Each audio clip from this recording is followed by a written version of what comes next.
اللہ تبارک و تعالی اس دنیا کے اندر بہت سارے لوگوں کو منصب اور مقام عطا فرماتا ہے۔ بہت سارے لوگ ایسے ہوتے ہیں جنہیں اللہ تبارک و تعالی زندگی میں بڑے بڑے مواقع عطا کرتا ہے۔ وہ چاہیں تو اس موقع سے اپنے ذاتی مفادات حاصل کریں اور چاہیں تو ان اچھے مواقع کو ملت کی، مذہب کی، قوم کی خدمت کے لیے وقف کر دیں۔ کچھ لوگ ایسے ہوتے ہیں کہ جو کسی مقصد کے حصول کی طرف سفر تو کر رہے ہوتے ہیں، لیکن اس کے پیچھے زیادہ تر ان کے ذاتی مفادات کار فرما ہوتے ہیں اور وہ اپنے دنیاوی مقاصد کے لیے، اپنے اور اپنے خاندان کے دنیاوی فوائد کے لیے کوشش کر رہے ہوتے ہیں۔ ایسے لوگ بھی محدود رہ جاتے ہیں، ان کی سوچ بھی محدود رہ جاتی ہے اور کئی دفعہ کچھ تھوڑی دیر کے لیے ان کے نام ابھرتے ہیں اور پھر ہمیشہ کے لیے دب جاتے ہیں۔ کچھ لوگ ایسے ہوتے ہیں جو زندگی کے اندر اللہ کے لیے، اللہ تعالیٰ کی رضا کے لیے، رسول پاک صلی اللہ تعالیٰ علیہ وسلم کی خوشنودی حاصل کرنے کے لیے، دین کی، ملت کی، ملک کی سربلندی کے لیے آگے آنا چاہتے ہیں۔ میرا رب کریم قرآن مجید سورہ حج میں ارشاد فرماتا ہے کہ الذین ان مکناہم فی الارض، کچھ لوگ ایسے ہیں کہ اگر ہم انہیں زمین میں اقتدار دیں، زمین میں اگر ہم انہیں قابو دیں تو وہ کیا کریں گے؟ اقاموا الصلاۃ و آتوا الزکوٰۃ، وہ نماز قائم کریں گے، زکوٰۃ ادا کریں گے، وامروا بالمعروف، نیکی کا حکم دیں گے، ونہوا عن المنکر، اور لوگوں کو بری باتوں سے منع کریں گے۔ وہ دینی، فکری، اصلاحی انقلاب برپا کر دیں گے، نماز کو عام کریں گے، زکوٰۃ کو عام کریں گے، بھلائی کا حکم دیں گے اور برائی سے منع کریں گے۔ اللہ تبارک و تعالیٰ نے ان لوگوں کو جب اقتدار دیا، وہ کون لوگ تھے؟ سیدنا صدیق اکبر، حضرت فاروق اعظم، سیدنا عثمان غنی، حضرت مولا علی رضوان اللہ تعالی علیہم اجمعین۔ اللہ نے جب ان لوگوں کو اقتدار دیا زمین کے اندر، اللہ تبارک و تعالی نے انہیں نبی پاک علیہ الصلاۃ والسلام کی نیابت کے لیے چنا، تو ان لوگوں نے یہ انقلاب برپا کیا، نمازیں عام ہو گئیں، شوق سے لوگ صدقات و خیرات دینے لگے، بھلائی عام ہوئی، برائی کا کلا کما کیا گیا۔ ہمارے ہاں بھی لوگ احتساب کی باتیں کرتے ہیں، ہمارے ہاں بھی لوگ کہتے ہیں کہ میں رشوت خوری کو، کرپشن کو، ناجائز چیزوں کو ہمیشہ کے لیے جڑ سے اکھیڑ پھینکوں گا۔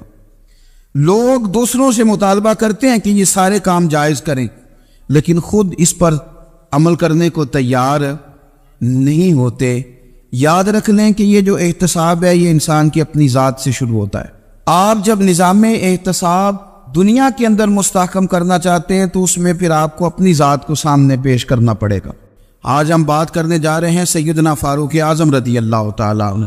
تو جناب عمر فاروق رضی اللہ تعالیٰ عنہ کا جو نظام احتساب ہے، انہوں نے اس کو گھر سے شروع کیا تھا، اپنے آپ سے اس کا آغاز فرمایا تھا۔ ہمارے ہاں یہ ہوتا ہے کہ جس بندے کے اکاؤنٹ میں اچھے خاصے پیسے ہیں، وہ بل جمع کرانے جائے تو اسے لائن میں نہیں لگنا پڑتا، مینیجر صاحب اسے آگے بلا لیتے، تو وہ بعد میں کیا کہہ رہا ہوتا ہے؟ کہتے دیکھو اللہ نے کتنی عزت دی ہے، مجھے لائن میں نہیں لگنا پڑا۔ بھائی لائن میں لگنا تو آپ کا یہ تھا کہ آپ سمجھتے ہیں کہ سارے مسلمان ہیں، مومنین ہیں، برابر ہیں، تو میں کسی کو تکلیف میں مبتلا نہ کروں۔ جب آپ آگے چلے گئے تھے تو آپ نے بہت سارے لوگوں کا حق مارا تھا، وہ لائن میں جو لگے ہوئے تھے ان کا وقت لمبا ہو گیا تھا۔ آپ نے تو اپنے آپ کو احتساب کے لیے پیش ہی نہیں کیا، بلکہ آپ نے کہہ دیا کہ جناب میرا تو رتبہ اعلیٰ ہے، لہذا یہ میرا حق بنتا تھا، مجھے تو استحکام ملنا چاہیے تھا۔ یہاں بہت سارے لوگوں نے اپنے حق میں چیزوں کو اور رنگ میں پیش کیا۔ سیدنا فاروق اعظم رضی اللہ تعالیٰ عنہ نے اس نظام احتساب کو اپنے گھر سے شروع فرمایا۔ حضرت عمر فاروق رضی اللہ تعالیٰ عنہ اپنے بچوں سے فرمایا کرتے تھے کہ جب میں حکم لوگوں کو کروں گا نا، اپنی رعایا کو، مسلمانوں کو میں کوئی حکم دوں گا تو تمہیں پہلے اس پر عمل کرنا پڑے گا۔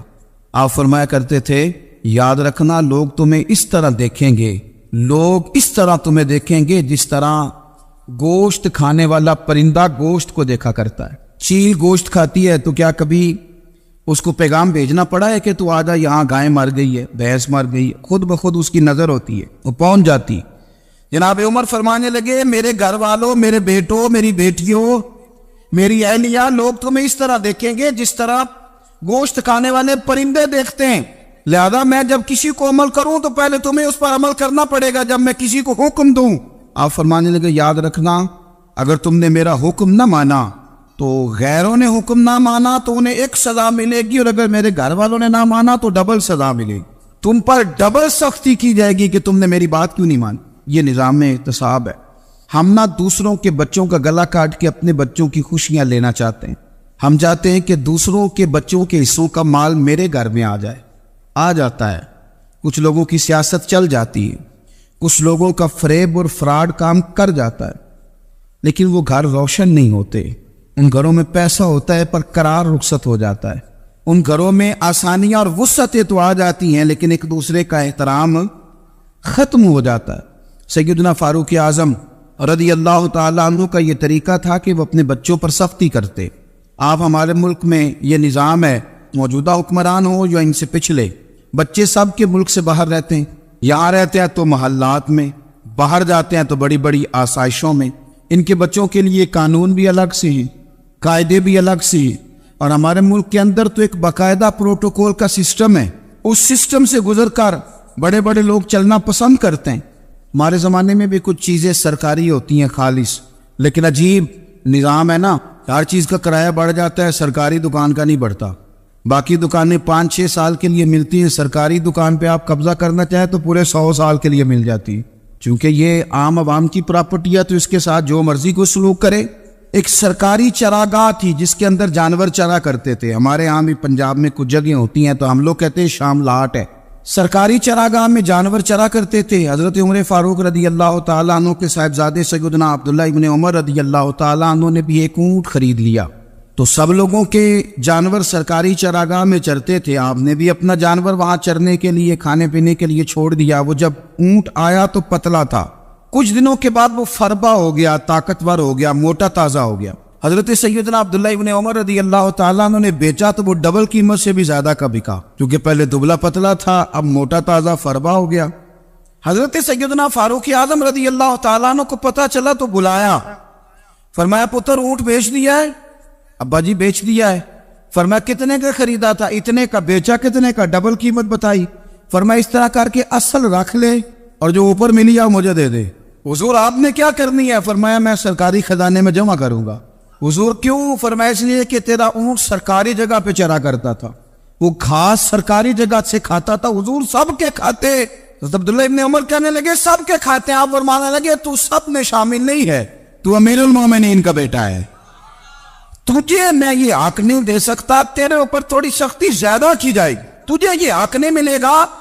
تو اپنے اونٹ کو چونکہ سرکاری چراگاہ میں چرایا کرتا تھا، لہذا تجھے وہ جو اصل رقم یہاں جمع کرانی پڑے گی۔ ہمارے تو بچے پہلی بات تو یہ ہے کہ بات ہی نہیں سنتے، یہ سب کے بچوں کی بات کر رہا ہوں، ٹیچر کے بچے ہوں، سیٹھ کے بچے ہوں، پیر کے بچے ہوں، امام صاحب کے بچے ہوں، کسی کے بچے ہوں، پہلے تو سنتے نہیں۔ اور اللہ خیر کرے اگر آپ کوئی سنانا چاہیں تو فوری طور پر وہ ہوم منسٹری کے پاس پہنچ جاتے، ان کی اماں ان کی وکیل بن جاتی، آپ کہہ ہی کچھ نہیں سکتے، حالات رخ بدل جاتے۔ اس کا نقصان یہ ہوتا ہے کہ ان کو تراشا نہیں جا سکتا، ان کو ہیرے نہیں بنایا جا سکتا، ان کے اوپر کچھ ایسی میل کچیل چڑھ جاتی ہے جو بڑی عجیب و غریب ہوتی۔ اور کچھ لوگ ایسے ہوتے ہیں جو خرابی کرنے میں بھی اپنا کردار ادا کرتے ہیں، خرابی کرنے میں، اور بڑے لوگوں سے منسلک ہونے کے لیے لوگ رستے تلاش کرتے ہیں، رستے۔ میں چونکہ چیزوں کا مطالعہ کرنے کا بڑا شوقین ہوں، تو میری والدہ داخل تھی کئی سال پہلے ہسپتال میں، تو مجھے اس ہسپتال میں کچھ دن رہنا پڑا، ایک پرائیویٹ ہاسپٹل تھا، تو اس میں انہوں جگہ جگہ لکھ کے لگایا تھا ملازمین کو بخشیش نہ دیں، ہم ان کو بڑی اچھی معقول تنخواہ دیتے ہیں، سیلری بڑی عمدہ ہے، تو لوگ بخشیش نہ دیں۔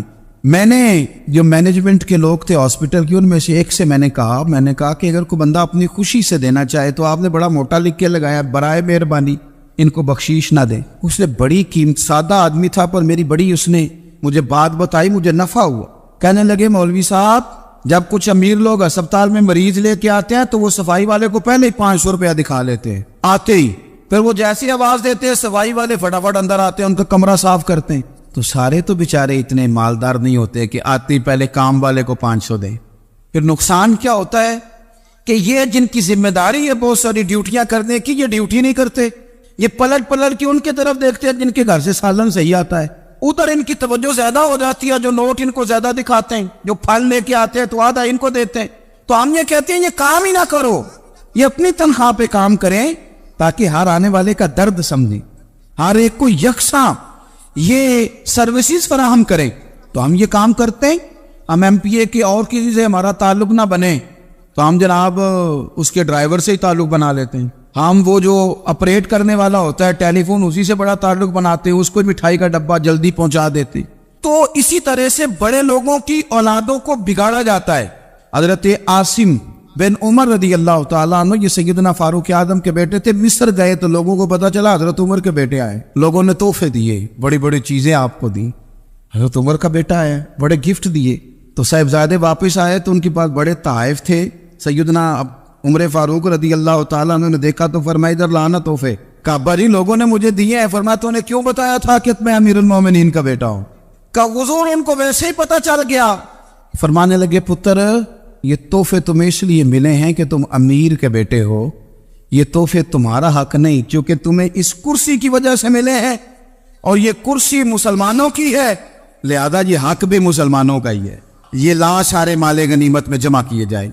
آپ اپنے گھر سے جب احتساب شروع کرتے ہیں، اپنے گھر سے، اور یہ یاد رکھیں یہ جو لوگ آتے ہیں آپ کے بچوں کو نوازنے کے لیے، یہ انہیں خراب کرتے ہیں، بگاڑ پیدا کرتے ہیں، یہ عجیب و غریب سی چیزوں میں مبتلا کر دیتے ہیں، بچوں کا نقصان ہوتا ہے کل کلام. پھر جو شاپر اچھا لے کے آئے پیر صاحب کے بچے ذرا اس سے پیار سے ملتے ہیں، نقصان ہو جاتا ہے، یہ دستے نگر ہو جاتے ہیں، یہ لوگوں کی طرف جیتے ہیں، دوسروں پہ ڈیپینڈ کرنے لگتے ہیں. حضرت ابو موسیٰ اشعری رضی اللہ تعالیٰ عنہ نے پہلے تو ایک قلین بڑا سونا تھا، تو آپ نے حضرت عمر کے گھر بھیج دیا کہ چلو ان کے گھر میں ان کی اہلیہ بچھا لیں گی.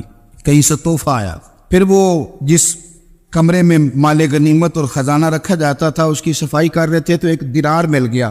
تو وہ دینار بچے سارے جا رہے تھے تو ان میں سے حضرت عمر کے ایک بیٹے کو چھوٹے کو بلایا اور بلا کے کہا پتر یہ دینار لے لو. حضرت عمر نے دیکھا کہ بیٹے کے ہاتھ میں دینار بھی ہے اور گھر میں قالین بھی ہے. ایک موقع پہ وہ قالین گیا، ایک موقع پر بچے کو ایک دینار دیا. تو حضرت عمر اپنی اہلیہ سے پوچھنے لگے یہ کہاں سے آیا قالین؟ کہا جناب ابو موسیٰ اشعری رضی اللہ تعالیٰ عنہ نے بھیجا ہے. بیٹے سے پوچھا دینار کہاں سے آیا؟ کہا مجھے انہوں نے ہی دیا ہے. آپ نے وہ دینار بھی لیا اور قالین بھی لیا اور اس کو لپیٹا اور جناب ابو موسیٰ اشعری کو بلایا اور اتنے سخت ناراض تھے، فرمانے لگے ابو موسیٰ اشعری سے کہنا میرے پاس پیدل آئے، گھوڑے پہ نہ آئے. اور جب آئے تھے حضرت ابو موسیٰ اشعری تو جناب عمر اتنے ناراض ہوئے کہ وہ قالین لپیٹ کر تو ان کے سر پہ مار دیا. فرمانے لگے پکڑو اپنا دینار، تمہیں پورے مدینے میں میرے بیٹے کے علاوہ کوئی اور نہیں ملے گا جسے تم خراب کر سکو.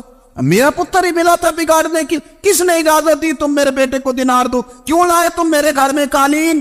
حضرت عمر فاروق رضی اللہ تعالیٰ عنہ فرمانے لگے میں زمین پہ سونے کا عادی ہوں، زمین چٹیل بھی ہو تو رب کا بندہ بن کے سوتا ہوں تو اللہ مجھے آرام اور سکون کی نیند عطا فرما دیتا ہے. مجھے تمہارے مخملوں کی اور قالینوں کی ضرورت نہیں ہے. احتساب یہاں سے شروع ہوتا ہے بھائی. یا ہم نہ اپنے گھر میں بیٹھ کے مایوس باتیں کرتے ہیں اور فلانے کے بچے کہاں پہنچ گئے، فلانے کے بعد بڑا پیسہ آ گیا، میں کچے مکان میں رہوں، میں یہ کروں، دیکھو مجھے نہیں سہولی. یہ تو آپ مایوسی والی باتیں کر رہے ہیں، یہ تو آپ کمزور باتیں کر رہے ہیں. یہ تو اس طرح کی باتیں تو ہارے ہوئے لوگ کرتے ہیں. اس طرح کا لب و لہجہ تو ان لوگوں کا ہوتا ہے جو احساس کمتری کا شکار ہوتے ہیں. یہ آپ نے کس طرح کا لب و لہجہ اور اپنے بچوں کو آپ بھکاری بنا رہے ہیں تاکہ دوسروں کو دیکھ کے تو مایوس ہو جائے. اٹھ باندھ کمر کیوں ڈرتا ہے، پھر دیکھو خدا کیا کرتا ہے.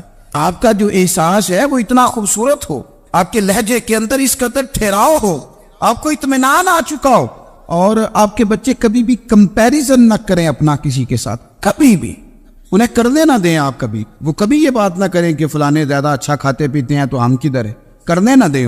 انہیں بتائیں کہ بیٹا اپنی مٹی پہ چلنے کا سلیقہ سیکھو، سنگ مرمر پہ چلو گے تو پھسل جاؤ گے. ان کو بتائیں کہ جو تمہارے پاس ہے یہ خدا کا عطیہ ہے، اسی پر تم نے قناعت کرنی کبھی بھی. حضرت زید بن حارثہ سے نبی پاک صلی اللہ علیہ وسلم کو بڑا پیار تھا. پھر ان کے بیٹے حضور کے غلام زادے حضرت اسامہ بن زید کے ساتھ بھی حضور بڑا پیار کرتے. لیکن یہ تو مسلمہ حقیقت ہے نا کہ عظمت اور شان تو سیدنا فاروق اعظم کی زیادہ ہے.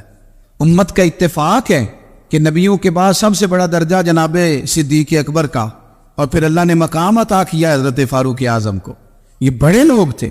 ایک دفعہ مال تقسیم ہو رہا تھا تو حضرت عمر رضی اللہ تعالیٰ عنہ نے حضرت اسامہ بن زید کو 4000 دینار دیے اور اپنے بیٹے عبداللہ ابن عمر کو 3000 دینار دیے.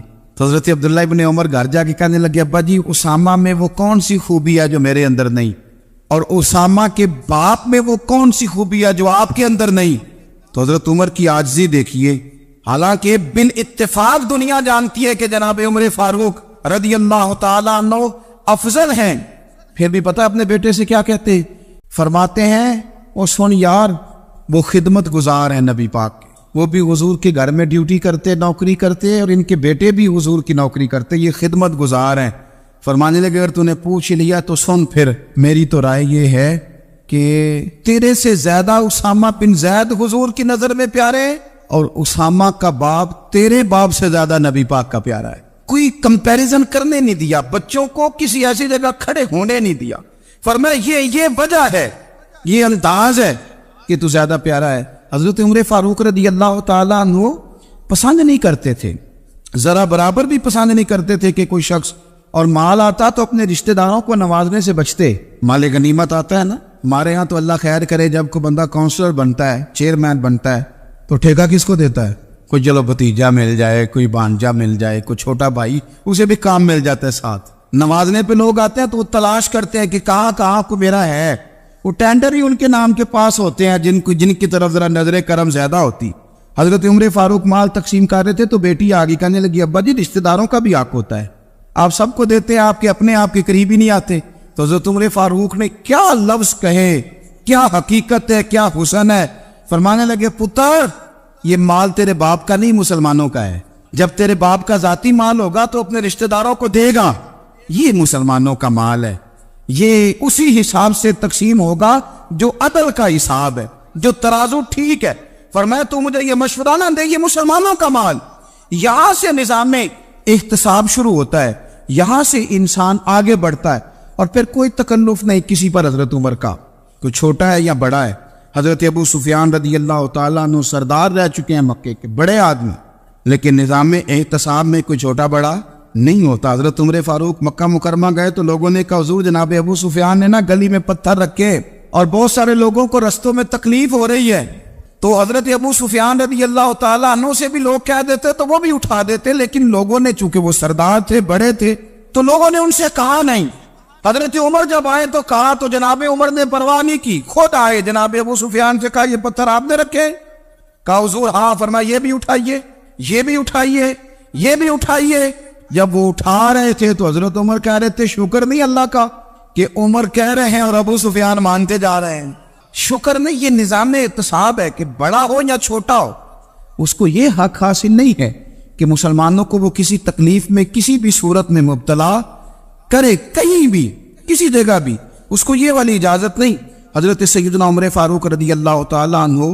پھر ایک اور بات تھی، میں کئی دفعہ یہ بات کہتا ہوں اور مجھے ذاتی طور پر اس کا بڑا تجربہ ہے، کچھ لوگ نا خوشامد پسند ہو جاتے، بڑی عمدہ تعریف کرتے ہیں، اوئے ہوئے ہو پول باندھتے ہیں پورے، آپ کے پاس آئیں گے تو کہیں گے جناب آپ سے زیادہ اچھا بندہ ہی کوئی نہیں، تو وہ نا آپ سے کام نکلواتے ہیں۔ پھر وہ کسی دوسرے کے پاس جاتے ہیں تو اسی طرح کا رویہ وہ دوسروں کے ساتھ کرتے۔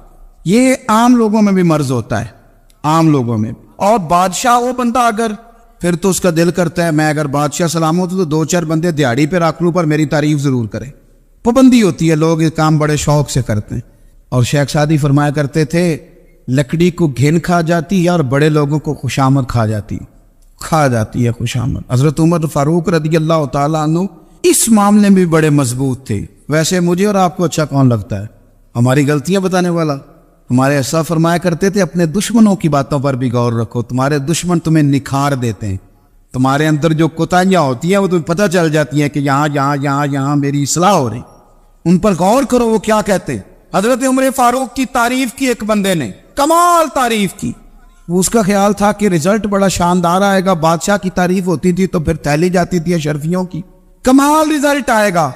تو حضرت عمر جب وہ پوری کر چکا نا بات تو فرمانے لگے تو خود بھی ہلاک ہوا اور مجھے بھی ہلاک ہی کر دیا ہے، خود بھی تباہ ہوا ہے مجھے بھی تباہ کر دیا۔ کس طرح کی باتیں کر رہے؟ ایک بندہ اور آیا اور اس نے آ کے کہا کہ پوری امت میں سب سے افضل ہے فاروق اعظم آپ ہی ہیں۔ حضرت عمر فاروق فرمانے لگے تجھے تیری ماں روئے، ابو بکر تجھ سے بھی افضل تھے، تیرے باپ سے بھی افضل تھے، اور صدیق اکبر مجھ سے بھی افضل ہے اور میرے باپ سے بھی افضل ہے۔ یہ تو کس طرح کی بات کر رہا ہے؟ یہاں ہر شے ہضم نہیں ہو جاتی، فوری طور پہ لوگ ڈکار بھی پورا نہیں لیتے۔ قرآن مجید نے کہا فَلَا تُزَكُّوا أَنفُسَكُمْ هُوَ أَعْلَمُ بِمَنِ اتَّقَىٰ، اپنے منہ سے نہ کہو میں پاک صاف ہوں، اللہ زیادہ بہتر جانتا ہے کہ تم میں سے پرہیزگار کون ہے۔ اپنے منہ سے تعریفیں کرتے کراتے ہو، یہ مزاج چھوڑ دے۔ حضرت عمر رضی اللہ تعالیٰ عنہ پسند نہیں کرتے تھے۔ ایک آدمی نہ چلتا تھا وہاں تو بڑا متکبرانہ چال کے ساتھ چلتا، حضرت عمر نے دیکھا، یہاں تک احتساب فرماتے تھے، زمین پہ زور زور سے پیر پٹکتا، چال بڑی اس کی متکبرانہ، لوگ بڑے پریشان ہوتے۔ حضرت عمر نے ایک دن سمجھایا، باز نہیں آیا، اگلے دن پہ درہ نکال لیا، لگائے 4 درے، فرمایا آج کے بعد نہ چلنا اس طرح مدینے میں پیر پٹک پٹک کے۔ اس وقت تو اسے غصہ لگا، لیکن کچھ دیر کے بعد نا جب غصہ اترا تو حضرت عمر کے پاس آیا، کہنے لگا حضور اللہ آپ کا بھلا کرے، آپ نے درے نہیں مارے، آپ نے تو شیطان بھگا دیا جو میرے ساتھ چمٹا ہوا تھا، چمٹا ہوا شیطان آپ نے مجھ سے بھگا دیا۔ یاد رکھیں مسند امام احمد بن حنبل میں حدیث ہے، اللہ کے پیارے رسول صلی اللہ علیہ وسلم فرماتے ہیں جو دنیا میں متکبرانہ چال کے ساتھ چلتا ہے نا، قیامت کے دن وہ اللہ سے اس حال میں ملے گا کہ رب اس سے ناراض ہوگا۔ متکبرانہ چال سے نہیں چلیں گے۔ تو حضرت فاروق اعظم رضی اللہ تعالیٰ عنہ کا یہ طریقہ تھا کہ آپ خیال کرتے، اور پتہ کس طرح کا آپ کا مزاج تھا، فرماتے تھے تقسیم کرو، دوسروں کا بھی خیال رکھو۔ جس طرح بندہ دیوانہ وار نہیں لوگوں کا خیال رکھتا کہ بندہ بگڑے کوئی نہ، دیوانہ وار۔ کچھ لوگ تبلیغ کرتے ہیں رسمی، اور کچھ لوگ ایسے ہوتے ہیں جو لوگوں کی اصلاح میں دیوانے ہو جاتے، ان کی خواہش ہوتی ہے یہاں بھی بندہ ٹھیک ہو جائے، یہاں بھی بندہ ٹھیک ہو جائے، یہاں بھی بندہ ٹھیک۔ کچھ لوگ کڑی نگرانی کرتے ہیں کہ انسان بگڑنے نہ پائے۔ حضرت عمر فاروق رضی اللہ تعالیٰ عنہ نا گوشت والی دکان کے پیچھے جا کے بیٹھ گئے کئی دنوں تک۔ وہ کہنے لگا حضور یہاں کیا ہے؟ فرمایا تو اپنا کام کرنا۔ گوشت والی دکان پہ بیٹھے، کام کر اپنا، نگرانی کرنے لگے حضرت عمر۔ پھر آپ نے نا وہ بندے پکڑ لیے، کون؟ جو 2 دن مسلسل گوشت خریدنے آئے، پکڑ کے کھڑا کر لیا، فرمایا تو کل بھی گوشت لینے آیا تھا؟ حضور ہاں۔ فرمایا آج پھر کھائے گا؟ حضور جی۔ تو آپ فرمانے لگے کیا تیرے محلے سے غربت ختم ہو گئی ہے؟ تیرے رشتہ دار سارے پیٹ بھر کے کھاتے ہیں، تو 2 دن گوشت لینے آتا ہے، فرمایا آج کے بعد مسلسل گوشت لینے آیا تو درے سے ماروں گا، خبردار یہ کام نہ کرنا۔ یہاں تک نظام احتساب کا جب خیال رکھا جائے پھر حالات بگڑا نہیں کرتے، پھر وہ قابو میں رہا کرتے۔ حضرت عمر فاروق رضی اللہ تعالیٰ عنہ اس ترتیب کے ساتھ اصلاح کرتے، اس ترتیب کے ساتھ۔ سیدنا فاروق اعظم رضی اللہ تعالیٰ عنہ کی ایک بات آخر میں عرض کرنی ہے، وہ میں بھی اپنے اوپر لاگو کروں، آپ بھی غور کریں۔ حضرت عمر فاروق رضی اللہ تعالیٰ عنہ نے نا خط لکھا حضرت ابو موسیٰ اشعری کو۔ آپ فرمانے لگے یاد رکھنا جو گورنر، جو امیر اپنے رب کریم کی فرما برداری کرتا رہتا ہے نا، اس کی رعایا بھی اس کی فرما برداری کرتی ہے، اور جو لوگ اپنے رب کریم کی فرما برداری چھوڑ دیتے ہیں پھر جنہوں نے ان کی فرما برداری کرنی ہوتی ہے وہ ان کی فرما برداری چھوڑ دیتے۔ آپ نے سپہ سالاروں کو خط لکھے تھے، فوج کے جو جرنیل تھے، کمانڈو تھے، ان کو خط لکھے تھے، فرمایا جو سپاہی نماز نہیں پڑھتا اسے فوج سے نکال دو، اور ساتھ لکھا تھا یاد رکھو جو رب کا وفادار نہیں وہ ہمارا کیسے ہو سکتا ہے، نکال دو ان لوگوں کو، فوج سے الگ کر دو۔ ہم آج جو بے پناہ پریشان ہیں، ہمارے بچے بات نہیں مانتے، شاگرد بات نہیں مانتے، ہم شکوے کرتے ہیں، بیعت بھی بڑھ گئی۔ ادب کے ساتھ میں گزارش کروں گا بڑوں کی بارگاہوں میں، جو میری طرح کے بڑے بنے ہوئے ہیں، بزرگوں سے نہیں بات کرتا، ان سے میں کہوں گا کہ ہمیں ایک دفعہ اپنے اوپر بھی تو غور کر لینا چاہیے، کہیں ایسا تو نہیں ہے کہ ہم جب تک اللہ تعالیٰ کے فرما بردار تھے، جب تک ہم تقوی کے معیار پر تھے، ہماری بات ماننے والے ہماری بات مان رہے تھے، کہیں ایسا تو نہیں کہ ہم اس معیار سے ہل گئے ہیں تو اب جو ہمارے فرما بردار تھے وہاں سے ہل گئے۔ حضرت عمر رضی اللہ تعالیٰ عنہ فرمایا کرتے تھے کہ لوگوں کو عجب میں مبتلا نہیں ہونا چاہیے، خود پسندی کا جو ماحول ہوتا ہے اس سے لوگوں کو ہمیشہ نکلنا چاہیے۔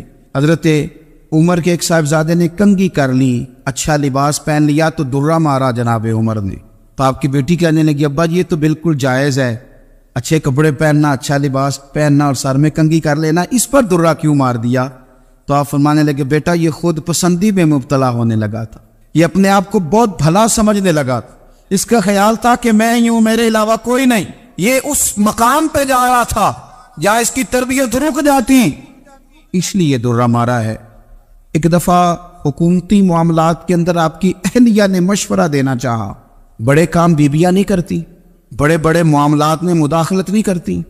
ہمارے بر صغیر میں وہ بادشاہ نہیں گزرا کہ جو فیصلہ کرتا تھا تو کرسی پہ بیٹھ جاتا تھا اور پردے کے پیچھے اس کی بیوی بیٹھ جاتی تھی، اور جب وہ فیصلہ سنانے لگتا تو یوں گردن پیچھے کرتا اور اہلیہ جو کہتی وہ فیصلہ سنا دیتا۔ لیکن ایک دفعہ خاتون نے ایک آدمی کو حضرت عمر نے معزول کیا تو آپ کی اہلیہ نے اس آدمی کی اہلیہ حضرت عمر کی اہلیہ سے ملی ہوگی، تو خاتون نے ذرا سفارش کرنی چاہیے، تو جناب عمر فاروق رضی اللہ تعالیٰ عنہ کے ہاتھ میں عصا تھا، ڈنڈا تھا، 2-3 دفعہ زمین پہ مارا، اور میں تمہیں کس نے اجازت دی ہے حکومتی معاملات میں مشورہ دینے کی؟ یہ مشورہ مولا علی دیں گے یا عثمان غنی دیں گے؟ آپ کو کس نے اجازت دی؟ وہ حکومتی معاملات، وہ مسلمانوں کا اجتماعی معاملہ، وہ مسلمان دیکھیں، آپ کو اس میں آنے کی اجازت نہیں ہے۔ جو آپ کی ذمہ داریاں ہیں، آپ کے حقوق ہیں، ان پر آپ بات کریں۔ تو بھائی نظام میں احتساب اپنی ذات سے شروع کریں۔ ہماری اولادیں، ہمارے بچے، وہ باہر سے انہوں نے زیادہ اثر نہیں لیا، ہم نے انہیں بتایا کہ ہم بڑے غریب ہیں، ہم بڑے مجبور ہیں، ہم تو بڑے کمزور ہیں، ہماری تو سنتا کوئی نہیں، یہ تو امیروں کا ملک ہے، اس میں تو فلانے کو اہمیت حاصل ہے۔ ان باتوں نے ہمارے بچوں کو کمزور کیا ہے، ان باتوں نے ہمارے بچوں کے دلوں میں احساس کمزوری پیدا کیا۔ آپ ان کو جینا سکھائیں، آپ ان لوگوں کو بتلائیں کہ رب کریم نے جو تمہارے لیے بہتر سمجھا وہ تمہیں اپنے فضل سے بڑا عطا فرمایا ہے۔ آپ ان کو ان کے مقام پر رہ کر خوددار اور قناعت پسند ہونا سکھائیں۔ آپ یقین کریں گھر امن والا بن جائے گا۔ بچے اگر بھنا ہوا گوشت کھا رہے ہوں اور پھر بھی لاڑی رہے ہوں کہ مسالہ میری مرضی کا نہیں، سٹائل میری مرضی کا نہیں، ٹیسٹ میری مرضی کا نہیں، یہ والا گوشت میں نے نہیں کھانا، یہ اس طرح کر کے بھنا ہوتا تو پھر میں نے کھانا تھا، وہ زیادہ خوفناک صورتحال ہو جاتی ہے۔ لیکن اگر ابا جی، اماں جی، گھر والے کھیتوں میں کام کر رہے ہوں اور بچے اچار کے ساتھ روٹی لے کے جائے اور بننے پہ بیٹھ کے، پھٹے پہ بیٹھ کے وہ پھر کھانا شروع کریں، اور جب وہ اچار آئے اور وہ ایک دوسرے کو کہیں کہ آج تو 2 کلے ہو گئے میرے کام کے، اس دفعہ تو دیکھنا ہماری فصل کتنی شاندار ہوگی، ایک دوسرے کو دیکھ دیکھ کے وہ ہنسی اور مسکرائے اور ان کی باتوں میں لذت ہو، اور پھر وہ کہیں کہ آم بڑے اچھے مل گئے تھے، دیکھو اچار کتنا سونا آ گیا ہے، دیکھو یہ کہ کس قدر زیادہ اچھا ٹیسٹ ہے، تیل بھی بڑا اچھا ہے، گال بھی بڑے وقت پہ گیا ہے۔ آپ یقین کریں یوں لگتا ہے کہ کائنات کی سب سے بہترین روٹی یہ لوگ کھا رہے ہیں۔ یہ سوچ حضرت عمر نے ہمیں دی ہے۔ حضرت عمر کا بیٹا مصر گیا، وہاں سے کمائی کر کے لایا، تجارت کرنے گیا، لاکھوں کا مال۔ کون سا باپ ہے دنیا میں جس کا بیٹا باہر سے پیسے لے کے آئے تو ابا تفصیل پوچھے کہ بیٹا کہاں سے کمائے، کہاں سے لایا، کتنے ملے، کیوں آئے؟ کون سا باپ تفصیل پوچھتا ہے؟ ابا تو کہتا لا صحیح، اور تعریفیں کرتا ہے میرا بیٹا بڑی کمائی کرتا ہے۔ کبھی پوچھا ہے اس سے کہ ڈیوٹی صحیح دیتا ہے کہ نہیں؟ کبھی پوچھا ہے کہ تو ایمانداری کی روزی لاتا ہے کہ حرام کی کماتا ہے؟ یہ باپ کی ذمہ داری ہے، یہ اماں کی ذمہ داری ہے۔ پھر کہتا ہے بیماری کیسے آ گئی، پریشانی کیسے آ گئی؟ تو نے کبھی سوال کیا اپنی اولاد سے؟ حضرت عمر فاروق رضی اللہ تعالیٰ عنہ کا بیٹا مصر سے پیسے کما کے لایا تو جناب عمر نے بلایا، فرمایا بیٹے اتنی تو تیرے پاس راس ہی نہیں تھی، تھوڑے سے تو پیسے لے کے گیا تھا، اتنی کمائی کیسے ہو گئی؟ اتنے تو پیسے نہیں تھے صاحب، کہاں سے کمائی لائے؟ اس نے کہا ابا جی وہ جو میرے چچا ہے نا مصر کے گورنر، آپ کے دوست، انہوں نے میری مدد کی ہے۔ فرمایا جتنے لوگ گئے تھے سب کی ہے مدد اس نے؟ کہا نہیں صرف میرے کی۔ فرمایا تیرے کیوں کی؟ کہا حضور آپ کے دوست ہے۔ فرمایا چپ کر، حضور انہوں نے مجھے اتنے پیسے دیے، میں نے کاروبار میں ڈالے تو نفع آیا تو میں ان کی رقم دے کے۔ فرمایا خاموش ہو جا، باقی جتنے لوگ گئے تھے سب کی مدد کی اس نے؟ کہا نہیں حضور صرف میری کی۔ فرمایا اس نے تیری مدد نہیں کی، اس نے خلیفہ کے بیٹے کی مدد کی، اس لیے کہ وہ خلیفہ کو اپنے حق میں نرم کر سکے۔ فرمایا آدھا مال تیرا ہے، آدھا مال غنیمت کا ہے، مال خزانہ کا ہے، مسلمانوں کا ہے، اس لیے کہ تو جو وہاں سے مال کما کے لایا ہے وہ اپنے باپ کے خلیفہ ہونے کی وجہ سے کما کے لایا ہے، لہذا رکھ ادھر۔ یا کہتے ہیں کدھر سے آیا، کیسے آیا، کون سا حساب دے، کیا کرے؟ او بھائی حضرت عمر رضی اللہ تعالیٰ عنہ کا اپنی اولاد کے بارے میں یہ رنگ ہے۔ ایک جنگ سے نا خوشبو آئی، خوشبو بڑی مہنگی ہوتی تھی، عرب میں خوشبو آج بھی بڑی مہنگی ہے، وہ زیادہ استعمال کرتے۔ میری باتوں کی سمجھ آ رہی ہے میرے بھائی میں؟ بڑی مہنگی خوشبو تھی۔ جب وہ خوشبو آئی تو حضرت عمر نے کہا، گھر میں پہلے پہنچی حضرت عمر کے، چونکہ زیادہ عورتیں استعمال کرتی تھی گھر کے اندر خوشبو، مرد بھی لگاتے۔ حضرت عمر نے اپنی بیوی سے کہا، آپ کی زوجہ تو تھی وہ بڑی خوشبو کو پسند کرتی۔ حضرت عمر نے اپنی زوجہ سے کہا کہ خوشبو لاؤ، میں نے ایک عورت کی ڈیوٹی لگائی ہے، وہ خوشبو تول کے نا تو بھائیسا برابر صحابہ میں بانٹ دے گی۔ تو آپ کی زوجہ کہنے لگی کسی بی بی کی ڈیوٹی لگانے کی کیا ضرورت تھی، میں جو موجود تھی بانٹ دیتی ہوں تول کے بھائیسا برابر۔ آپ نے فرمایا نہیں تو رہنے دے، فلانی بی بی بانٹے گی۔ حضور میں نے بھی بانٹنی ہے، میرے پہ کچھ حق ہے؟ آپ نے فرمایا نہیں، تو تفصیل نہ پوچھ، تو خوشبو دے دے، کوئی اور بانٹے گی۔ خاتون خانہ تھی نا، کہنے لگی نہیں مجھے بھی آج آپ کو بتانا ہی پڑے گا کہ کوئی جو بانٹ سکتی ہے تو میں کیوں نہیں بانٹ سکتی؟ زوجہ کہتی عمر نے بات کی تو میری چیخیں نکل گئیں۔ حضرت عمر فرمانے لگے جب تو خوشبو بانٹے گی نا تیرے ہاتھوں کو بھی لگے گی، تیرے دوپٹوں کو بھی لگ جائے گی۔ اگر رب کریم نے مجھ سے سوال پوچھا کہ عمر خوشبو تو مسلمانوں کی تھی، تیری بیوی کے دوپٹے کو کیوں لگ گئی، تو میں اللہ کے حضور کیا جواب دوں گا؟ اگر اللہ نے یہ سوال کیا کہ تیری بیوی نے کیوں لگائی، وہ تو حصہ تھا مسلمانوں کا، تو نے تیری بیوی نے کیوں لگائی؟ تو فرمایا میں نہیں چاہتا کہ اللہ کے حضور مجھے اور تجھے باز پرس ہو، لہذا کسی اور کو بانٹنے دے۔ زوجہ روئی اور تڑپ کے کہنے لگی عمر مجھے لگتا ہے صبح قیامت بھی تیری بیوی ہونے کی وجہ سے اللہ مجھے جنت عطا فرما دے گا، تیری زوجہ ہونے کی برکت سے۔ بھائی یہ معیار رکھا، خدا کی قسم ایسا شخص تاریخ میں دوبارہ نہیں آیا۔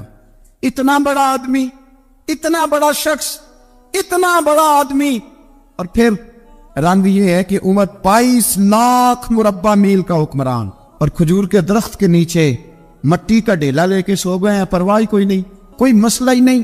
2 غلام ساتھ بیٹھے، ایک روٹی حضرت عمر نے گھر سے منگوائی، تھوڑا سا سرکہ، تو غلام کہنے لگے ہم نے بھی کھانی ہے۔ فرمایا کوئی حرج نہیں، روٹی کوئی پیٹ بھر کے کھانا ضروری تو نہیں، 3 حصوں میں بانٹ لیتے۔ ایک آدمی آیا ہوا تھا مصر کا رہنے والا ملنے کے لیے، اس نے پوچھا عمر کدھر ہے؟ تو کہا وہ ادھر جاؤ مسجد میں بیٹھے ہوں گے، اور واپس آیا تو کہنے لگا وہاں تو 3 غلام بیٹھے، ایک روٹی بانٹ کے کھا رہے ہیں، لگتا ہے کئی دنوں سے روٹی نہیں ملی۔ کہا 3 غلام تو کوئی نہیں، وہاں 2 ہی تھے، تیسرے تو امیر المومنین تھے۔ اس نے کہا نہیں 3 غلام ہیں، کپڑے بھی ایک طرح کے پہنے ہوئے، بلکہ 2 کے تو پھر صحیح ہے، تیسرے کے تو زیادہ مارے ہیں، کپڑے بھی ایک طرح کے، کھانا پینا بھی ایک طرح کا، اور ان کا نشست برخاست بھی ایک طرح کی ہے، لہذا کوئی فرق نہیں۔ حضرت ابو ہریرہ کہتے ہیں میں لے کے آیا، اور جناب عمر کو جب میں نے کچی زمین میں تامت سمیٹ بیٹھے دیکھا تو میں رو پڑا۔ میں نے اس مصر سے آنے والے کو کہا تو اس کے جلوے دیکھ، اگر اس کی ذات میں اتنا حسن ہے تو محمد عربی کا مقام کیا ہوگا؟ مقام غور۔ 10 محرم کو لوگ دیگے پکائیں گے نا، ہم بھی پکائیں گے انشاءاللہ، یہاں بھی پروگرام ہوگا۔ تو 10 محرم کو جو دیگ پکنی ہے تو ایسا نہیں ہو سکتا کہ 1 محرم کو حضرت عمر کے نام کی بھی کوئی پک جائے۔ اگر امام حسن حسین کے نام کی دیگیں پکے تو جو امام حسن حسین کے سے پیار کرنے والے ہیں، جو امام حسن حسین سے، ہم لوگوں نے بھی عجیب رٹا اپنایا ہے نا، ہم لوگ بات کا ایک پہلو دیکھتے ہیں دوسرا نہیں دیکھتے۔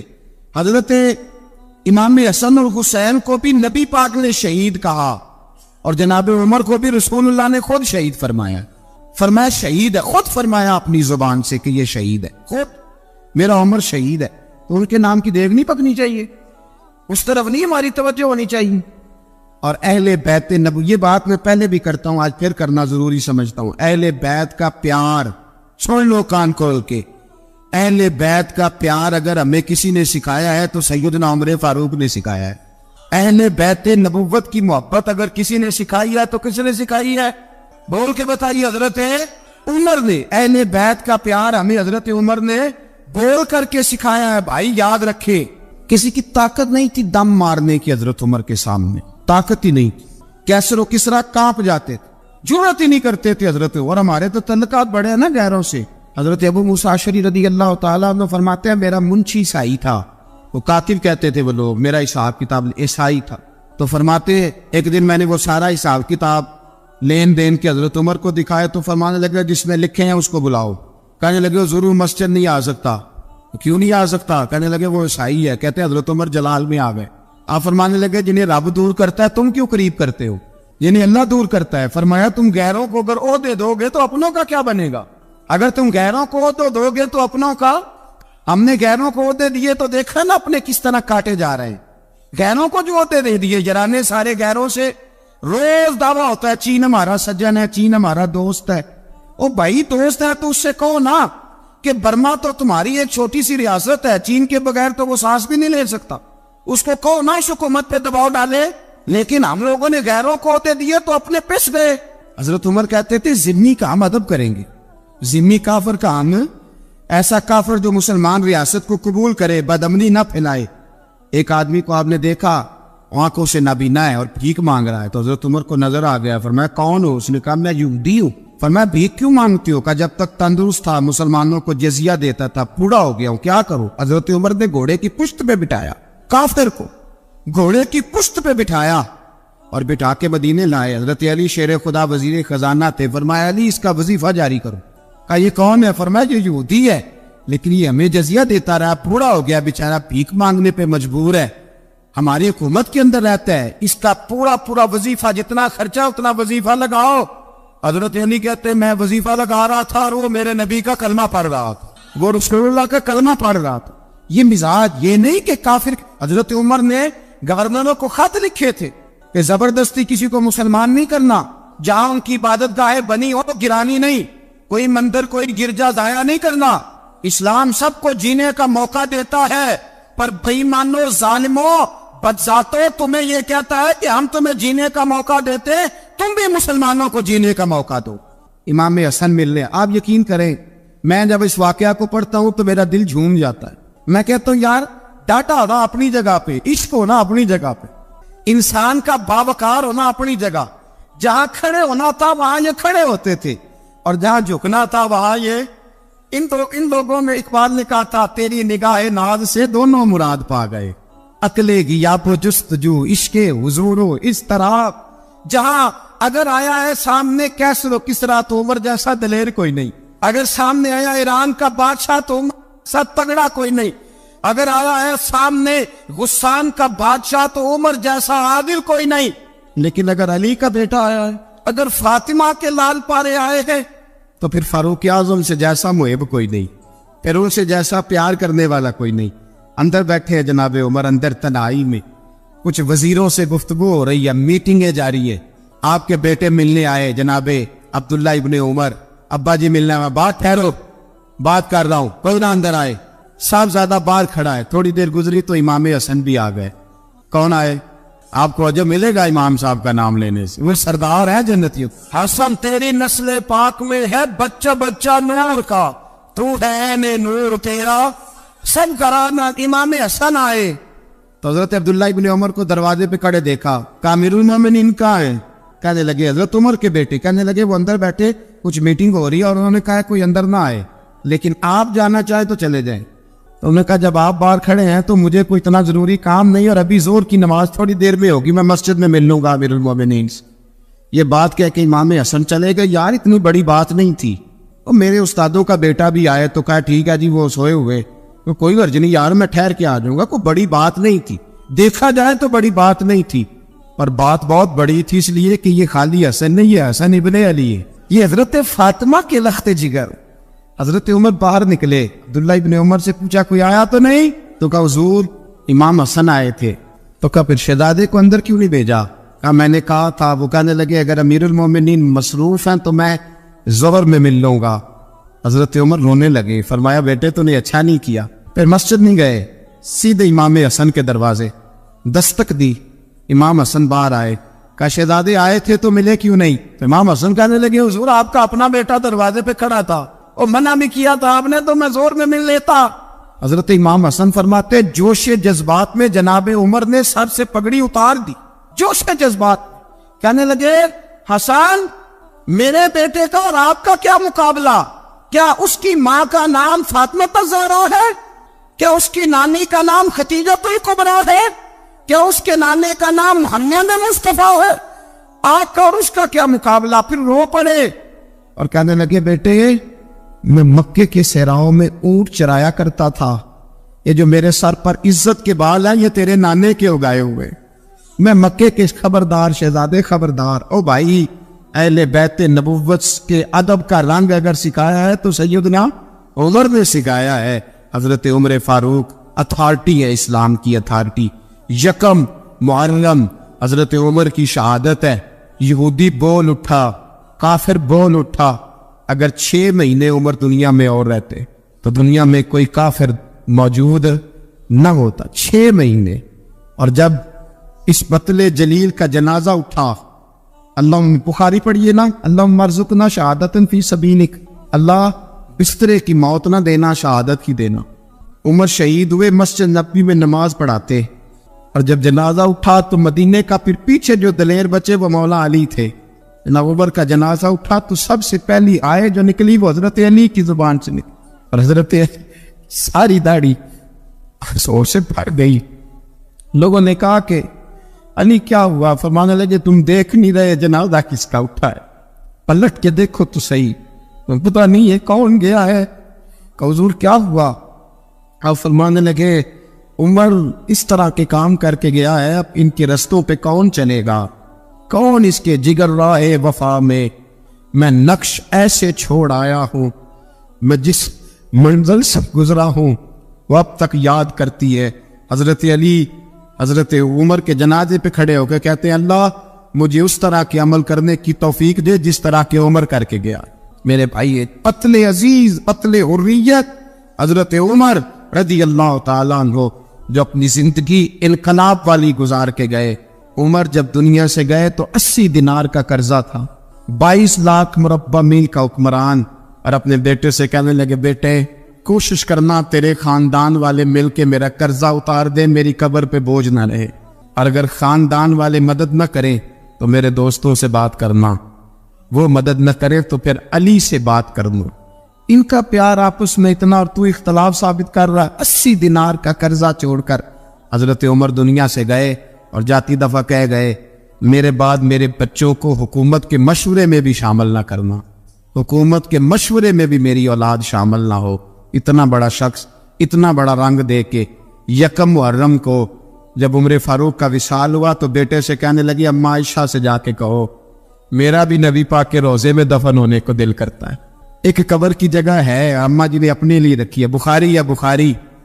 حضرت عائشہ کے پاس صاحبزادے گئے، کہنے لگے اماں جی عمر کو زخم لگ گیا ہے، حالت بڑی پریشانی والی ہے۔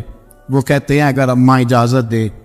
سید عائشہ رو پڑی، فرمانے لگی کہ وہ اپنی قبر کی جگہ تو نہیں نہ کسی کو دیتا، پر عمر نے کمال ہی بڑا کیا، اسے کہو جاؤ گنبد خضرا میں قیامت تک جو مصطفیٰ پہ اور ابو بکر پہ سلام پڑے گا وہ تجھ پہ بھی سلام پڑھ کے جائے، جاؤ میں نے جگہ دی۔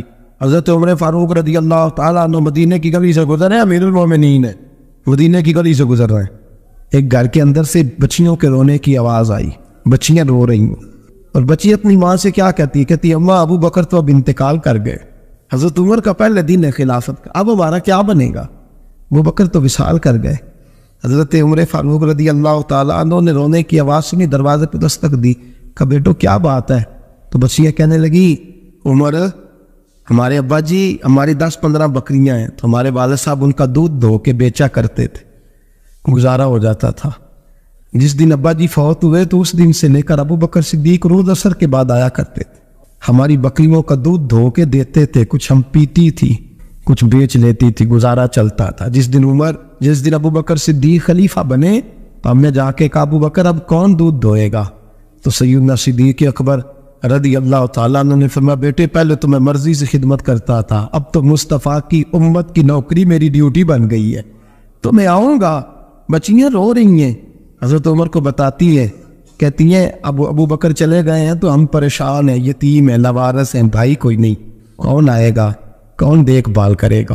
حضرت عمر فاروق گھٹنوں کے مل زمین پہ بیٹھ گئے، ان چھوٹی چھوٹی بچیوں کو سینے سے لگایا، فرمانے لگے میں ابو بکر کا کیا کروں، میرے لیے رستے بڑے مشکل کر گیا ہے، میں اس کے کس بادشاہ وقت ہو کے وہ غریبوں کے گھروں میں آ کے ان کی بکریوں کا دودھ بھی دوتا تھا، امیر المومنین ہو کے یہ رنگ بھی تھا، اور میں بیٹیوں فکر نہ کرنا، جب تک عمر زندہ رہے گا عمر آتا رہے گا، یہ نوکری کرتا رہے گا۔ کوئی دن بیتے تو حضرت عمر فاروق کو یاد آیا مدینے میں ایک بوڑھی اماں بھی رہتی ہے جس کا کوئی گھر کا کام کرنے والا نہیں، اور جس بی بی کا کوئی بال بچہ نہیں، اور آنکھوں سے بھی وہ نابینی ہے۔ حضرت ابو بکر صدیق رات کے سناٹے میں جایا کرتے تھے، اس کے گھر میں جھاڑو دیتے تھے، یہ بادشاہ ہے، اس کی فقیری کا رنگ دیکھو، اس کو کنویں سے پانی بھر کے لا کے دیتے تھے، اور یہ لفظ آپ سنیں گے تو حیران ہو جائیں گے۔ اس بوڑھی اماں کے لیے نا ایک کونے میں گھر میں دور بار سیل میں ایک جگہ کھود دی تھی جہاں وہ بی بی پخانہ اور پیشاب کرتی تھی۔ امیر المومنین حضرت ابو بکر صدیق رات کو جاتے تھے اور اس کا وہ پخانہ وہاں سے اٹھا کے باہر پھینک کے آیا کرتے تھے۔ اس عورت نے پیغام بھیجا کہ عمر سے کہو میری بھی ڈیوٹیاں تو نہیں سر انجام دینی ہے۔ عمر فاروق ساری رات کام کرتے، سناٹا گہرا ہوتا، جھاڑو دبایا بغل میں، اور عمر فاروق نکلے ہوئے اس بی بی کے گھر میں جھاڑو دیا جا رہا ہے۔ حضرت انس بن مالک فرماتے میں نے آخری عمر میں بھی اس بوڑھے عمر کو دیکھا ہے، اس بڑھاپے میں بھی میں نے اس شخص کو دیکھا ہے کہ جب وجود کمزور ہو گیا، داڑھی سفید ہو گئی، پھر بھی اس کا انداز نہیں بدلا۔ اس نے ساری زندگی بادشاہی میں فقیری کر کے گزار دی، یہ پھر بھی کسی کے گھر میں جھاڑو دیتا ہے، کسی کی بکریوں کا دودھ دھوتا ہے، یہ کسی غریب میرے دوست یہ۔ اور جب سیدنا فاروق اعظم رضی اللہ تعالیٰ عنہ خطبہ دینے بیٹھتے تو کپڑے پھٹے ہیں، پیبند لگے ہیں، مزاج سادہ ہے، بڑا مال آیا ہے، بڑا مال، لیکن تقسیم کر دیا۔ اور یہی انداز آگے اپنے گورنروں کو دیا۔ حضرت سعید بن عامر رضی اللہ تعالیٰ عنہ آپ کے گورنر ہیں، حمص کے گورنر ہیں۔ جب لسٹ آئی نا غریبوں کی، حضرت عمر نے کہا کہ حمص کے جتنے غریب لوگ ہیں ان کی لسٹ بنا کے بھیجو، ان کو چندہ لگانا ہے۔ تو 18ویں نمبر پر حضرت سعید بن عامر کا نام بھی آ گیا، گورنر صاحب کا۔ تو حضرت عمر نے سوچا شاید کوئی اور سعید بن عامر ہے، فرمانے لگے یہ کون ہے جس کی ڈیوٹی لگائی تھی؟ اس سے کہنے لگے یہ سعید کون ہے؟ تو کہا حضرت جی ہمارے صوبے کا گورنر۔ تو فرمایا اس کی لسٹ فقیروں میں؟ فرمانے لگے پتہ نہیں آپ نے کیا رنگ بھر کے بھیجا ہے، مہینہ مہینہ یہ شخص درختوں کے پتے کھا کے گزارا کر دیتا۔ کہ یہ میں فرشتوں کی کہانیاں نہیں سنا رہا آپ کو، میں آپ کو جنات کی جہار میں بالا کی باتیں نہیں، اس دھرتی پہ بسنے والے، اس دھرتی پہ وقت گزارنے والے میرے رسول پاک کے تیار کردہ ہیروں کی باتیں عرض کر رہا ہوں۔ حضرت عمر گئے ایک دفعہ، کہا مجھے بتاؤ تمہارا گورنر کیسا ہے؟ تو حمص کے لوگ کہنے لگے ہمیں اپنے گورنر سے 4 شکایتیں۔ کون کون سی؟ کہ پہلی بات تو یہ ہے کہ گورنر صاحب کو چاہیے فجر کے وقت آئے، یہ سورج نکل آتا ہے تو باہر آتے ہیں گھر سے، آپ کہہ کے تو دیکھیں کسی معمولی سرکاری ملازم سے بھی، پھر آپ دیکھیے آپ کا کیا بنتا ہے۔ کہا یہ سورج نکلتے وقت آتے ہیں۔ دوسری شکایت یہ ہے کہ دن کو ملتے ہیں رات کو نہیں ملتے۔ تیسری شکایت یہ ہے کہ مہینے میں ایک دن ملتے ہی نہیں گورنر صاحب۔ چوتھی شکایت ہے کہ روتے ہیں، کبھی کبھی اتنا روتے ہیں کہ بے ہوش ہو جاتے ہیں۔ حضرت فاروق اعظم نے کھڑا کر لیا، فرمایا سعید تیری شکایات آئینہ کا حضور حکم۔ فرمایا سنا ہے، پہلے تو فجر کے وقت آ جاتا تھا لوگوں کے مسائل سننے، اب تو سورج نکلتے وقت آتا ہے۔ کہا حضور بیوی بیمار ہو گئی ہے اور گھر میں نوکر تو ہے کوئی نہیں، تو میں سویرے اٹھتا ہوں تو پہلے ناشتہ بناتا ہوں، بچوں کو کھلاتا ہوں۔ اس عورت نے 35 سال میرے ساتھ وفا کی ہے، اب چارپائی پہ ہے تو میں اس کے منہ میں لقمے ڈالتا ہوں۔ کہا اسے کھانا کھلا کے جب وہ دعا دیتی ہے تو پھر نکلتا ہوں۔ تو کہا سنا ہے تو ہفتے میں ایک دن ملتا ہی نہیں، مہینے میں۔ کہنے لگی حضرت جی جب مدینے سے آیا تھا تو ایک کرتا اور ایک تامت ساتھ لایا تھا، مجھے آج 2.5 سال ہو گئے ہیں، میں نیا لباس نہیں خرید پایا۔ میں نے عرض کی میں اس دھرتی پہ بسنے والے لوگوں کی داستان سنا رہا ہوں۔ کہا میں اپنی تاب میں دھو کر خشک ہونے کو ڈال دیتا ہوں، اسے آدھا دن لگ جاتا ہے، خشک ہوتی ہے تو تاب میں پہن کے قمیض دھو لیتا ہوں اور پھر قمیض ڈال دیتا ہوں۔ حضرت جی سارا دن بیت جاتا ہے تو باہر نہیں آ پاتا۔ حضرت عمر فاروق کی گردن جھک گئی، کا سنا ہے تو رات کو ملتا ہی نہیں، یہ لفظ کہے تو حضرت سعید بن عامر کہنے لگے یہ میرا راز تھا، آپ میرے امیر نہ ہوتے تو کبھی فحش نہ کرتا، دن میں نے بندوں کے لیے رکھا ہے، رات اپنے رب کے لیے رکھی ہوئی ہے۔ میں رات کی تنہائیوں میں اپنے کریم کی بارگاہ میں جاتا ہوں اور میں سارے دن کے گناہوں کی معافی مانگتا ہوں، میں اپنی غلطیوں کی تلافی کا سوال کرتا ہوں، اس کے حضور جاتا ہوں، اسے دکھڑے سناتا ہوں، رات میری اس کے لیے بیت جاتی ہے۔ حضرت عمر کی اور گردن جھک گئی، فرمایا یہ بتا کہ تو ملتا ہی نہیں، کہ کبھی کبھی تو روتا ہے اور بے ہوش ہو جاتا ہے۔ حضرت جی 40 سال کی عمر میں کلمہ پڑھا ہے، جب 40 سال کے پچھلے گناہ یاد آتے ہیں تو کب پھر میں ضبط نہیں کر پاتا، وہ خطائیں، وہ پاپ، وہ جرم، وہ خطائیں، جب سوچتا ہوں کہ رب کھڑا کر کے پوچھے گا بتا یہ جرم کیوں کیا، تو وہ احساس مجھے پریشان کر دیتا ہے۔ حضرت جی میں پھر برداشت نہیں کر پاتا، پھر میں تڑپ اٹھتا ہوں، میری یہ کوتاہیاں ہیں، بتائیے کیا کہتے ہیں۔ حضرت فاروق اعظم نے گردن اٹھائی تو آنکھوں میں آنسو تھے، کہنے لگے یا اللہ مجھے اس جیسے کچھ اور گورنر بھی عطا فرما، یا اللہ اس جیسے کچھ اور گورنر بھی۔ عزیزو اپنا حال کیا ہے؟ ملک شام جب فتح ہوا تو حضرت سعد بن ابی وقاص رضی اللہ تعالیٰ عنہ کہتے ہیں کہ کچھ لوگ مجھے کہنے لگے کہ ہم آپ سے معاملات طے نہیں کریں گے، ہم جزیہ دیں گے، ٹیکس دیں گے، اسلامی حکومت کے زیر اثر آئیں گے، لیکن آپ سے معاملات طے نہیں کریں گے، اپنے امیر کو بلائیے۔ تو حضرت سیدنا سعد بن ابی وقاص کہتے ہیں میں نے خط لکھا، فرماتے خط لکھا، حضرت عمر کو. میں نے کہا جناب آئیے. جواب میں حضرت عمر نے خط میں جواب لکھا کہ فلاں دن فلاں تاریخ فلاں وقت میں ملک کے شام پہنچ جاؤں گا. حضرت سیدنا عمر چلے گھر سے. ایک غلام، ایک گھوڑا، ایک نیزہ. حضرت فاروق اعظم نے کچھ کھجوریں، خشک کھجوریں، کچھ سرکہ باندھ کے رکھ لیا رستے میں کھانے کو. یہ بادشاہی میں فقیری ہو رہی ہے. لاکھوں مربع میل کا حکمران ہے، کروڑوں اربوں روپے پاس پڑے ہوئے ہو. وہ ساری چیزیں رکھ لی اور سیدنا عمر فاروق رضی اللہ تعالیٰ عنہ چلنے لگے. اب غلام سے کہنے لگے بھئی میرا گھوڑا ذرا ماڑا ہے، کمزور ہے، طے کر لیں اتنے میل تو گھوڑے پہ بیٹھے گا، میں پیدل چلوں گا. پھر اتنے میل میں گھوڑے پہ بیٹھوں گا، تو پیدل چلے گا. ملک کے شام پہنچنے کا وقت آ گیا. جب وقت آیا تو پیدل چلنے کی سواری حضرت عمر کی تھی، ان کی باری تھی پیدل چلنے کی، اور سواری پر سوار ہونے کی باری غلام کی تھی. تو یہ لوگ رشتے کرتے ہیں نا تو کرائے کی کار لے کے چلے جاتے ہیں. بعد میں وہ پوچھتے ہیں کہ تجھے تے کار تے آئے سو. ہم اپنے آپ کو بنانے کے لیے جھوٹی انا بھی خریدنی پڑے تو خریدنے سے ہم پرہیز. ہم جو بتاتے ہیں وہ ہم ہوتے نہیں، اور جو ہوتے ہیں وہ ہم بتاتے ہیں. حضرت سیدنا عمر فاروق رضی اللہ تعالیٰ عنہ سواری پہ غلام ہے، خود پیدل ہے. اور حال کیا ہے؟ بارش ہوئی تھی تو کچھ پانی کھڑا تھا چھوٹے چھوٹے جوہڑوں میں، چھوٹے چھوٹے تالاب بنے ہوئے تھے، پانی کھڑا تھا. تو حضرت عمر فاروق رضی اللہ تعالیٰ چمڑے کے جوتے پہنے، وہ جوتے دونوں اتار کے تو بغل میں دبا لیے. حضرت سعد بن ابی وقاص فرماتے ہیں اسی بغل میں نیزہ رکھ لیا اور تامت تھوڑا اونچا کر لیا کہ پانی سے چلنا ہے، اور غلام کو گھوڑے پہ بٹھایا ہے اور گھوڑے کی لگام پکڑی ہے تو یوں پیچھے رکھی ہوئی ہے. اور حضرت سیدنا فاروق اعظم رضی اللہ تعالیٰ عنہ آ رہے ہیں. غلام کہنے لگا حضور لوگ دیکھ رہے ہیں، مہربانی کرے بیٹھ جائے. فرمانے لگے نہیں باری تیری ہے، تو ہی بیٹھے گا. اس نے کہا حضور نہیں وہ تو ٹھیک ہے، کوئی باری فرض تو نہیں نہ ہو گئی، آپ مہربانی کریں آپ آ جائیں، ذرا لوگ آ رہے ہیں. فرمایا تمہیں کہا تھا. غلام کا تو میں نے تیسری دفعہ کہا تو حضرت عمر نے جلال سے دیکھا، اور جناب عمر کا جلال تو زمین کانپنے لگ جاتی تھی. کہتے ہیں کہا حضور آپ آ جائیں. تو کہتے تجھے کہا ہے نا چپ کر کے بیٹھا رہے. کہتے ہیں میں گھوڑے پہ ہی کانپنے لگا. وہ غلام اب حضرت سعد بن نبی وقاص کہتے ہیں سورج غروب ہو رہا تھا، شعائیں پانی میں پڑ رہی تھی. حضرت عمر پانی سے، میں نے غور سے دیکھا تو دوڑا گیا. جا کے نا بچے نہیں مشورہ دیتے ابا جی کو، ابا جی اج نہیں کریدا، دور بدل گیا جی.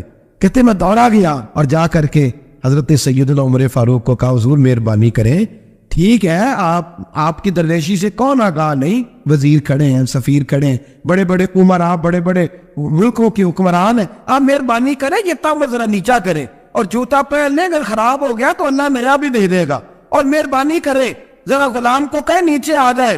حضرت عمر کہنے لگے تمہیں کیا تکلیف ہے؟ کہا حضرت جی وہ وزیر مشیر کھڑے ہیں، یہودی ہیں، عیسائی ہیں، نجرانی ہیں، وہ بڑے بڑے مذاہب کے بڑے بڑے ملکوں کے، آپ کا بڑا نام سنا ہے. حضرت سیدنا سعد بن ابی وقاص فرماتے ہیں میرے ساتھ اتنا ترش رویہ حضرت عمر کا پہلے کبھی نہیں ہوا. کہتے ہیں ماتھے پہ شکن آیا اور کہنے لگا تجھے تیری مار ہوئے، ان 4 لوگوں کے لیے میں اپنے نبی کا طریقہ چھوڑ دوں، ان 4 دنیا داروں کے لیے نبی پاک کا طریقہ چھوڑ دوں. فرمانے لگے سر سے پگڑی اتاری حضرت عمر نے جلال میں، فرمانے لگے میرے سر پہ جو بار ہے نا یہ مجھے کسی دنیا دار نے نہیں دیے، یہ ساری عزتیں مجھے آمنہ کے نام دے عطا فرمائی ہے، اور میں ہوں محبوب کا طریقہ ان 4 لوگوں کی خاطر چھوڑ دوں. فرمایا قرآن کہتا ہے ان اللہ یامر بالعدل والاحسان، جب میں نے خود عدل کا تقاضا یہ رکھا ہے کہ کبھی وہ بیٹھے گا کبھی میں بیٹھوں گا، باری اس کیا تو میں کیسے بیٹھ جاؤں. حضرت سعد بن ابی وقاص فرماتے ہیں اسی درویشی میں سلام اس پر کہ جس نے بادشاہی میں فقیری کی. کہتے ہیں اسی درویشی میں حضرت عمر پہنچے تو جو پہلے ڈرا کرتے تھے جب حضرت عمر آئے تو انہیں کامتے بھی دیکھا، روب اور بڑھ گیا، ان کے دلوں کے اندر حضرت عمر کا دبدبا اور بڑھ گیا، اور میرے کانوں میں کہنے لگے سعد پہلے سنا تھا لیکن دنیا سچی کہتی ہے، جو حال محمد اور محمد کے غلاموں کا ہے صلی اللہ علیہ وہ دنیا میں دوسرا کوئی حاصل کر سکتا. آج ہمارے پروٹوکول، ہمارے دبدبے، ہماری انا پرستیاں، ہمارے دعوے، ہمارے طریقے، میرے عزیزوں لوگ ہمیں آ کے مثال دیتے ہیں، کہتے ہیں یورپ کی فلاں گلی میں یہ ہوتا ہے. میں نے کہا وہ گرد راہ کو نہیں پہنچ سکتے، یہ ساری چیزوں تو میرے مصطفیٰ کے غلاموں سے حاصل کی ہیں. لوگ ہم نے چھوڑ دی، غیروں نے اپنا لی. خدا را اپنی زندگی میں تبدیلی لائیں. درویشی، سادگی، بے تکلفی، یہ زندگی حسین ہوتی ہے، یہ زندگی سکون والی ہوتی ہے، یہ زندگی اچھی ہوتی ہے، یہ فرحت اور تازگی والی ہوتی ہے. اپنے آپ کو ان تکلیفوں اور آلائشوں میں مبتلا نہ کرے. اگر اللہ مال دے، عزت دے، دولت دے، اللہ تعالیٰ نفاست عطا کرے تو پھر اپنے آپ کو سادہ کریں، آزاد کریں، کھلی ہوئی کتاب بنا کے اپنے آپ کو رکھیں۔ مجھے ایک بچہ کہنے لگا حضرت جی جب بھی آتے ہیں آپ کہیں بیٹھے مل جاتے ہیں، ہم کسی کو لا کے کہتے ہیں جناب حضرت جی بڑے مصروف ہیں اور آپ یہاں آگ تاپ رہے ہیں جلا کے، مہربانی فرمائیں۔ میں نے کہا یار 2-4 دن تو بن سور کے بیٹھنا بندے کے لیے آسان ہوتا ہے، سارا دن ملمہ سازی کر کے رکھنا اتنا آسان کام ہو تو ویسے بھی بندہ جو ہو وہ نظر آئے تو اس کے لیے زیادہ بہتر ہوتا ہے، جو ہو وہ دکھائی دے، وہ زندگی آسان ہو جاتی ہے، بہتر ہو جاتی ہے۔ اور ویسے بھی جو کھلی ہوئی کتاب ہوتی ہے اس میں لوگ مشکوک نہیں ہوتے، جو بندی ہوئی ہوتی ہے نا اس میں لوگوں کو خبر نہیں ہوتی کہ نہ جانے یہ کیا معاملہ ہے۔ میرے عزیزو، اپنے آپ کو بے تکلف بنائے۔ بے تکلف سے مراد یہ نہیں کہ جیسے بے تکلفی ہم نے ایک غلط چیز کا نام بے تکلفی رکھ دیا ہے کہ جو آدمی بات پہ ٹھٹھا کرے، بات میں مذاق کرے، وہ بے تکلف ہوتا ہے۔ یہ تو بے تکلفی اسلام اس کو پسند ہی نہیں۔ بے تکلفی سے مراد یہ ہے کہ جھوٹی انا نہیں بنائے، جھوٹے معاملات اپنے گرد نہیں اوڑے۔ اپنی اگر اللہ آپ کو بہت زیادہ مال و دولت دیتا ہے تو جتنا وہ مولانا رومی کہتے ہیں جتنا ٹہنی پہ پھل زیادہ لگتا ہے نا اتنی وہ ٹہنی جھک جاتی ہے، جو اکڑی ہوتی ہے سمجھو وہ خالی ہوتی ہے۔ اگر آپ پھلدار ہیں تو پھر آپ کو جھکے، پھر آپ کو با اخلاق ہونا چاہیے، با محبت ہونا چاہیے، پیار والا ہونا چاہیے۔ زندگی میں اس چیز کو ضرور اپنائیے۔ بڑے لوگ وہی ہوتے ہیں ان کا کردار بڑا ہوتا ہے، بڑے وہی ہوتے ہیں جن کی بات بڑی ہوتی ہے۔ کوئی باتوں سے اور پروٹوکول سے کبھی بڑا نہیں ہوتا، ہمیشہ مدحت خیر الانام میں گزرے، دعا ہے یوں اور درود و سلام میں گزرے۔ آخر دعویٰ الحمدللہ۔